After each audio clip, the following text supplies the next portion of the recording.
ሰላም ያገሬ ልጆች እንደምን አላችሁ? አዶናይ ነኝ። ዛሬ እንግዲህ የተገኘሁት የእንዶዴ ደረቅ ወደብና የባቡር መስመር ማስፋፊያ ፕሮጀክት ነው። እንግዲህ ይህ ፕሮጀክት የተገነባው በኢትዮጵያን መሐንዲሶች ነው።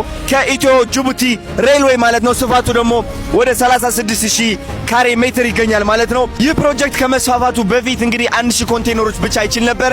አሁን ደግሞ 4300 ኮንቴነሮችን መያዝ ይችላል ማለት ነው። 1000 ኮንቴነሮች ለማውረድ ደግሞ 10 ሰዓት ይፈጅ ነበር ከዚህ በፊት።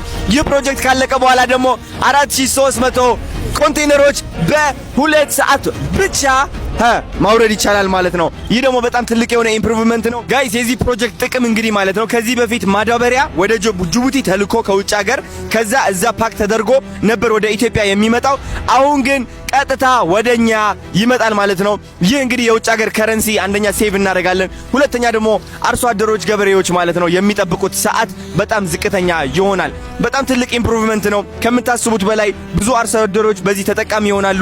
እኛም በፈጠነ በ30 ደቂቃ ውስጥ ከዚህ በፊት በሰዓታት በቀናት የነበረው አሁን ወደ 30 ደቂቃ አጥሯል። ኮንቴነሮቹ በፍጥነት ይደርሳሉ። ስሙዝ የሆነ ሮድ ነው የሚሆነው ለባቡሮች። ብዙ ሰውም በዚህ ተጠቃሚ ይሆናል ማለት ነው። እኔ በጣም ደስ ብሎኛል። እናንተስ ምን ታስባላችሁ ጋይስ?